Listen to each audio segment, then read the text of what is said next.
Victor Houteff's story begins in Rajkovo, Bulgaria.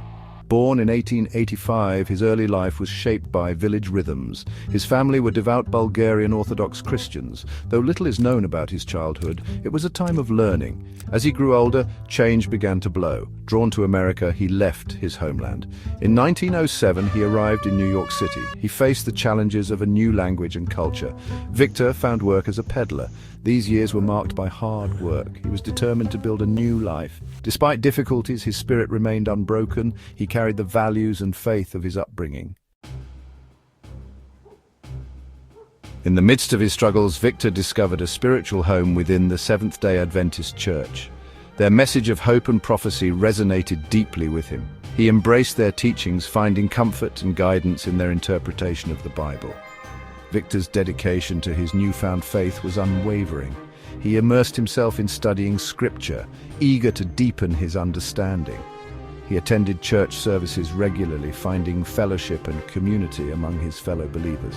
As he delved deeper into Adventist teachings, Victor began to develop his own unique interpretations. He believed that the church needed to return to a stricter adherence to biblical principles, as he felt a growing concern that the church was straying from its original mission.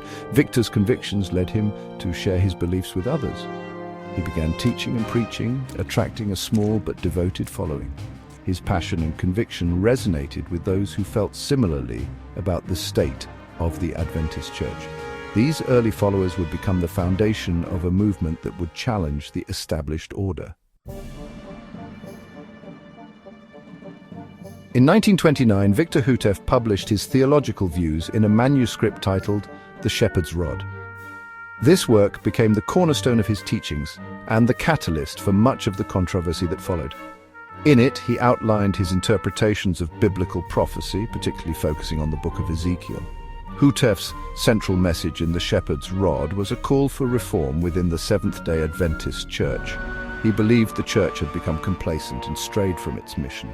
He argued for a return to stricter adherence to biblical principles and a renewed focus on preparing for the second coming of Christ. The Shepherd's Rod sparked debate and discussion within Adventist circles. Some were intrigued by Houteff's interpretations and felt drawn to his message of reform. Others viewed his teachings as divisive and contrary to established Adventist doctrine. The publication of The Shepherd's Rod marked a turning point for Victor Houteff. It thrust him into the spotlight both as a charismatic leader and a controversial figure. He continued to preach and teach, attracting a growing number of followers who resonated with his call for reform and spiritual renewal. The publication of The Shepherd's Rod and Houteff's continued teachings led to increasing tension with the Seventh-day Adventist Church leadership. His critiques of the church's direction and his alternative interpretations of Scripture were met with resistance. Despite attempts at dialogue and reconciliation, the differences between Houteff and the Adventist leadership proved irreconcilable. His followers, known as Davidians, faced increasing pressure from within the church. They were accused of being divisive and disloyal to the Adventist message. In 1934, the Seventh-day Adventist Church officially disfellowshipped Victor Houteff and his followers. This expulsion solidified the separation between the Davidians and the mainstream Adventist Church. It marked the beginning of a new chapter for Houteff and his movement. Despite facing opposition and rejection, Houteff remained steadfast in his convictions. He saw the disfellowship as confirmation that he was on the right path, a path that required separation from what he viewed as a compromised church. His followers, bound by shared beliefs and a sense of purpose, rallied around him, ready to embark on a new journey. The disfellowship from the Seventh-day Adventist Church did not diminish Victor Houteff's influence. Instead, it galvanized his followers and led to the establishment of a distinct religious movement. Forced to find a new home, Houteff and his followers relocated to a tract of land near Waco, Texas in 1935. This land, which they named Mount Carmel Center, became the central hub for the burgeoning Davidian community. Here they built their own homes, established a school for their children, and constructed a printing press to disseminate Houteff's teachings. Life at Mount Carmel was characterized by communal living, strict adherence to biblical principles, and a deep belief in the imminent second coming of Christ. Houteff continued to preach and write, further developing his interpretations of prophecy and outlining a blueprint for spiritual preparation. Mount Carmel became a sanctuary for Houteff and his followers, a place where they could live out their faith free from external interference. It was a testament to their resilience and their unwavering commitment to Houteff's vision. Under Houteff's leadership, Mount Carmel flourished. The community grew rapidly, attracting new members from across the United States and beyond. People were drawn to Houteff's charismatic personality, his message of hope, and his vision of a purified, God-fearing community. Life at Mount Carmel was centered around a strict adherence to biblical principles as interpreted by Houteff. The community observed the Sabbath from Friday evening to Saturday evening, followed a vegetarian diet, and practiced communal living. Houteff's teachings permeated every aspect of their lives, shaping their beliefs, practices, and worldview. Despite facing criticism and skepticism from outsiders, the Davidians at Mount Carmel found solace and strength in their shared faith. They believed they were living in a time of great spiritual significance, preparing themselves for the imminent return of Christ. Their communal lifestyle, rigorous study of Scripture, and unwavering devotion to Houteff's teachings were all geared towards this ultimate goal. Mount Carmel represented far more than just a physical location for the Davidians. It was a spiritual haven, a place of refuge from a world they believed was teetering on the brink of destruction. It was a testament to their unwavering faith and their commitment to living in accordance with their understanding of God's will. Victor Houteff led the Davidian community at Mount Carmel for over 2 decades. During this time, his teachings continued to evolve and his influence within the movement remained absolute. He was a charismatic leader, revered by his followers as a prophet and a visionary. Houteff passed away in 1955, leaving behind a complex legacy. He is remembered by his followers as a man of deep faith, a gifted teacher, and a courageous reformer who challenged the status quo.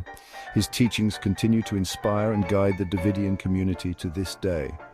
However, Houteff's legacy is also intertwined with controversy. His critiques of the Seventh-day Adventist Church, his alternative interpretations of Scripture, and his establishment of a separate religious community sparked debate and division. His teachings have been met with both admiration and condemnation. Despite the controversies, Victor Houteff's impact on the religious landscape is undeniable. He founded a movement that, despite facing persecution and internal divisions, has endured for nearly a century.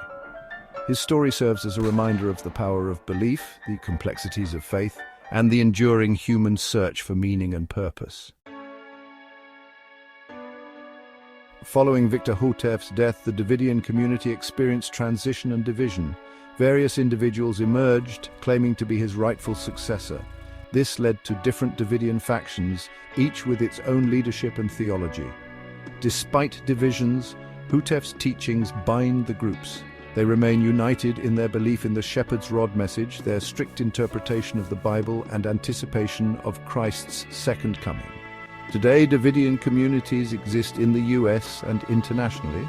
Though small, they remain committed to Houteff's teachings. They continue to publish and distribute his writings, hold firm to their unique interpretations of prophecy, and maintain a distinct identity within Christianity.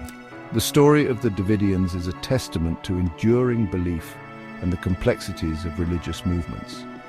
Despite internal divisions and external skepticism, they persevere, finding strength in shared faith and commitment to their founders' teachings. Victor Houteff's life and legacy continue to fascinate and intrigue. He was a man of deep conviction who challenged the religious establishment of his day and inspired a movement that has endured for generations. His story offers valuable insights into the nature of faith, the dynamics of religious reform, and the human search for spiritual meaning. Houteff's impact extends beyond the Davidian community he founded. His story serves as a reminder of the importance of engaging with Scripture, questioning established norms, and pursuing spiritual truth with unwavering conviction. Whether one agrees or disagrees with his interpretations, there's no denying the profound influence he had on the lives of his followers and the broader religious landscape. Victor Houteff's legacy is a complex tapestry woven with threads of faith, controversy, and unwavering dedication to a vision. His story continues to resonate in the present day, prompting reflection on the nature of belief, the power of leadership, and the enduring human quest for spiritual understanding.